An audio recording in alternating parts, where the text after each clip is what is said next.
আসসালামু আলাইকুম দর্শক, জীবন ও প্রকৃতি উইথ জাহিদ পেজ থেকে সবাইকে স্বাগত জানাচ্ছি। আমি মোহাম্মদ জাহিদ হাসান। অনেকদিন পর আবারও সরিষার আপডেট এবং সরিষার বর্তমান পরিস্থিতি নিয়ে আপনাদের মাঝে আসলাম। অনেকেই জানেন, যারা আমার পেজের পুরাতন ভিউয়ার্স তারা জানেন যে আমি এই জমিতে প্রথম থেকেই সরিষা রোপণ করেছিলাম। সেখান থেকে আপনাদেরকে দেখিয়েছিলাম কিভাবে প্রথম থেকে সরিষা রোপণ করতে হয় এবং পর্যায়ক্রমিকভাবে কিভাবে আপনার সরিষাতে বিভিন্ন ধরনের কীটনাশক এবং ভিটামিন স্প্রে করতে হয়। দেখতে পাচ্ছেন সরিষার বর্তমান পরিস্থিতি আলহামদুলিল্লাহ। প্রথমে যেমনটা মনে করেছিলাম যে সরিষার ফলন খুব একটা ভালো হবে না, কিন্তু সেই ধারণাটা পাল্টে দিয়েছে। মহান রাব্বুল আলামিনই জানেন যে আসলে কার নসিবে কি আছে। প্রথমে গাছের পরিস্থিতি দেখে আমি একটু কি খবর দেখতে পাচ্ছেন, আমাদের এলাকায় একটি মানসিক ভারসাম্যহীন রোগী। সে বিভিন্ন ধরনের কথা বলছে, একাই কথা বলে, সে কারোর সঙ্গে কথা বলে না, শুধু একাই কথা বলে।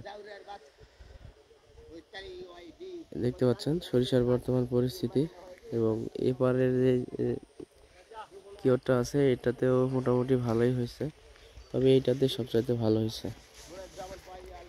আসলে জমিতে এসে মনটাই ভালো হয়ে গেল। এটাতে আমি প্রতি বছরই সরিষা করি এবং এইটার সাথে সাথে আমি আরো 1 বিঘা জমিতে সরিষা করছি। তো সরিষা মোটামুটি ভালো হয়েছে ইনশাল্লাহ। এবার দেখতে পাচ্ছেন সরিষার বর্তমান পরিস্থিতি, চারিদিকে শুধু হলুদ হলুদ আর হলুদে ছেয়ে গেছে।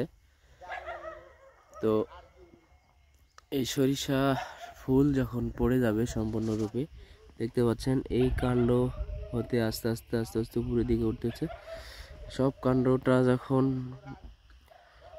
কাণ্ডের ফুল যখন পড়ে যাবে তখন আপনাদেরকে আবারও স্প্রে করতে হবে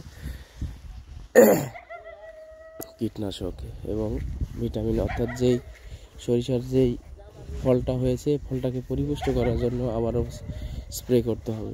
আমি একবার স্প্রে করছি, একবার স্প্রেতেই মাশাআল্লাহ খুব ভালো হয়েছে। দেখতে পাচ্ছেন খুব সুন্দর। তো আমাদের অঞ্চলে এবার অনেকেই সরিষা করেনি, তারা আলু চাষে বেশি আগ্রহী হয়েছে। তো আমি একটু ব্যতিক্রম চিন্তা ভাবনা করলাম যে সরিষাতে একটু কষ্ট কম, বা দেখা গেল যে সরিষার ঝামেলা কম, কিন্তু আলু করলে অনেক ঝামেলা। এই ঝামেলার জন্য আমি আলু করি নাই।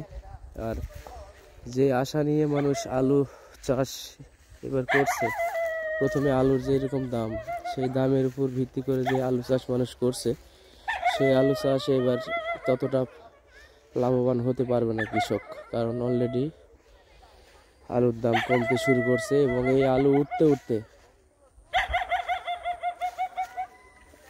আলুর দাম আরো কমে যাবে। লাস্টে আসে ভালোই হলো রে, বা খারাপ হয়নি, যা হচ্ছে ভালোই। তো আজকের ভিডিওটি এই পর্যন্তই। সবাই ভালো থাকুন, সুস্থ থাকুন। আপনাদেরকে আপডেট আবারও জানানো হবে। দেখতে পাচ্ছেন আমাদের অত্যন্ত অঞ্চল, এই যে এগুলো জমিতে অলরেডি পানি দেওয়া শুরু হয়ে গেছে এবং কিছুদিনের মধ্যে এগুলো জমিতেও সরষা করছিল গতবার, কিন্তু এবার করে নাই। তো সামনে হয়তোবা চাষ করা হবে এগুলোতে আর 2-1 দিনের মধ্যে হয়তোবা হাল চাষ করা হবে। ওই সামনে দেখতে পাচ্ছেন ওইদিকে পাগল একাই, পাগলের